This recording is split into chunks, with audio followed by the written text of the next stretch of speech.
आप सभी व्यूअर को मेरा नमस्कार, आदाब एवं सत श्री अकाल। मैं डॉक्टर विजय वर्मा और आप देख रहे हैं आपका अपना चैनल बेट हेल्थ केयर। आज का जो हमारा वीडियो है बेसिकली उन सभी पशुपालकों के लिए है जिनके घर में गाय रह रही हैं और साथ में हमारे नए पशु चिकित्सक जिनको इस बीमारी से उनका एक्सपोजर कराना है उनके लिए है। अगर हमारे ऐसे पशुपालक जिनके यहाँ गाय हैं, अगर आपको लगता है कि उनके नाक से पानी बहुत ज़्यादा मात्रा में गिर रहा है या जो डिस्चार्ज है वो बहुत ज़्यादा गाढ़ा आ रहा है, इसके साथ में उस एनिमल्स को खांसी बहुत आ रही है और साथ में छींक भी बहुत ज़्यादा आ रहा है और आपको ये महसूस हो रहा है कि उसको सांस लेने में दर्द महसूस हो रहा है। इसके साथ साथ जब भी वो सांस लेता है तो उसमें घुर्राने की आवाज़ आती है, जिसको हम लोग इंग्लिश में स्नोरिंग साउंड बोलते हैं। तो अगर इस तरीके का कोई पशु आपके यहाँ है तो आप उसमें देरी कतई ना करें, अपने आप ट्रीटमेंट बिल्कुल ना करें। आप अपने नज़दीकी पशु अस्पताल पे जा करके वहाँ पे जो भी रजिस्टर्ड पशु चिकित्सक है उसको दिखा करके और उसका प्रॉपर इलाज कराएं। नहीं तो इस बीमारी में जितना ज़्यादा लेट होता है उस बीमारी को ठीक होने में उतना ज़्यादा समय लगता है और ये आम बीमारी जैसा नहीं होता है कि 2 दिन में 4 दिन में सही हो जाता है। इसको 2-2 3-3 महीने लग जाते हैं अगर बीमारी पुरानी हो जाती है तो। इसलिए आप लेट ना करें और जितना जल्दी हो सके उतना जल्दी अपने पशु चिकित्सक से मिल करके इसका प्रॉपर इलाज कराएं। अब हम बात करेंगे, अगर हमारे किसी गाय में इस तरीके की कोई समस्या आ रही है तो उसको बीमारी कौन सी है। इसको बेसिकली स्नोरिंग डिजीज़ बोला जाता है या इसका दूसरा नाम नेजल सिस्टोसोमोसिस बोलते हैं। ज़्यादातर ये आप कैटल्स में देखेंगे, मतलब गायों में देखेंगे।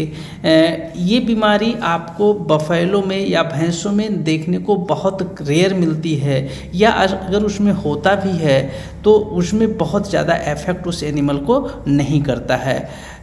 सीप और गोट में भी होता है लेकिन इसकी इंटेंसिटी कैटल के कंपैरिजन में काफ़ी कम होता है। आगे बढ़ने से पहले यदि अभी तक आपने हमारे चैनल को सब्सक्राइब नहीं किया है तो हमारे चैनल को सब्सक्राइब ज़रूर कर लें ताकि समय समय पे जो विभिन्न प्रकार की बीमारियां होती हैं उससे आप अवगत होते रहें और समय रहते अपने पशु का प्रॉपर इलाज करा पाएँ ताकि अपने पशु को स्वस्थ रख सकें। इसके साथ साथ हमारे जितने नए पशु चिकित्सक हैं उनको नए नए जो केस आते हैं, नई नई जो बीमारियाँ आती हैं फील्ड में उनका कैसे एक्सपोजर होता है उससे आप इस वीडियो के माध्यम से, हमारे चैनल के माध्यम से आप प्राप्त कर सकते हैं। अब हम बात करेंगे ये जो स्नोरिंग डिजीज होता है या जो नेजल सिस्टोसोमोसिस बोला जाता है ये किसकी वजह से होता है। एक्चुअली में कैटल्स में एक पैरासाइट्स होता है जिसको सिस्टोसोमा नेजेलिस बोलते हैं, इसकी वजह से होता है और ये बेसिकली कैटल्स को ही ज़्यादा इफेक्ट करता है। सिस्टोसोमा नेजेलिस का जो एग होता है ये करता क्या है कि जो नेजल कैविटी होती है उसमें जो म्यूकस ग्लैंड होता है उसके अंदर ये इंटर करता है और जब इंटर करता है तो वहाँ क्या करता है, कुछ सेलुलर रिएक्शंस डेवलप करता है और ये जो सेलुलर रिएक्शंस होता है फिर ये क्या करता है, छोटे छोटे एब्सेस में कन्वर्ट हो जाता है। फिर ये जो एब्सेस होता है ये रप्चर होता है और जैसे ही रप्चर होता है तो उसमें एक दूसरा ओवा निकलता है। ये ओवा फिर दोबारा सेलुलर रिएक्शंस काज करता है और फिर दूसरा एब्सेस का फॉर्मेशन होता है। इस तरीके से आसपास छोटे छोटे बहुत सारे छोटे छोटे एब्सेस बनते हैं और फिर वो रप्चर होते रहते हैं।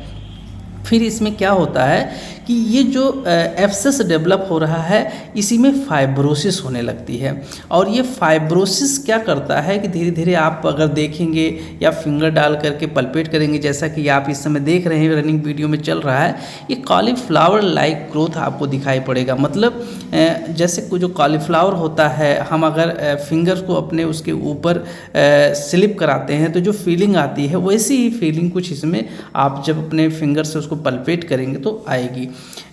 इसमें होता क्या है, जो मैं पशुपालकों को कहता हूं कि जितना जल्दी आप इलाज करा लेंगे उतना जल्दी आप सही करा पाएंगे। फाइब्रोसिस जितना कम होगा वो एनिमल उतना जल्दी रिकवर होगा, फाइब्रोसिस जितना ज़्यादा हो जाएगा वो एनिमल उतना ज़्यादा समय लेगा ठीक होने में। तो ये जो फाइब्रोसिस होती है, फाइब्रोसिस ही मेन प्रॉब्लम क्रिएट करती है जिसकी वजह से हमारा जो एनिमल होता है वो प्रभावित होता है। इस केस में अगर हम ट्रीटमेंट की बात करते हैं तो जो दो मेन हमारी मेडिसिन्स होती है, एक प्राजिक्विंटल होता है, दूसरा एंथियोमाइलिन होता है। इसके साथ में जो भी सिम्टम्स आ रहे होते हैं सिम्टोमेटिक ट्रीटमेंट दिया जाता है। फील्ड कंडीशंस में मैंने बहुत जगह ऐसा देखा कि हमारे बहुत सारे पशुपालक अगर उनके पशु को इस तरीके की कोई समस्या होती है तो वो क्या करते हैं, जूट का बोरा लेते हैं और उसमें आग लगा देते हैं, और जो उसका स्मोक होता है, उसका धुआं जो होता है उसके नाक में वो सोचते हैं कि जितना ज़्यादा अंदर जाएगा वो पशु उतना जल्दी सही होगा। तो इस वीडियो के माध्यम से मैं सभी से कहना चाहता हूँ कि अगर आपके पशु को इस तरीके से समस्या है तो ना तो जूट के बोरा सुलगाने की आवश्यकता है और ना किसी और चीज़ की आवश्यकता है। अगर आप इस तरीके से चीज़ों को करेंगे तो उसको और ज़्यादा बीमारी को बढ़ावा देंगे और एक दूसरी बीमारी जो उसके लंग से, उसके फेफड़े से संबंधित होगा वो आ जाएगा। तो अगर आपके पशु को इस तरीके की कोई समस्या है तो उसको प्रॉपर पशु चिकित्सक से मिल करके उसका प्रॉपरली इलाज करावें। फिर मिलेंगे किसी और दिन किसी और केस के साथ। तब तक के लिए आप सभी व्यूअर का बहुत बहुत धन्यवाद। जय हिंद, जय भारत।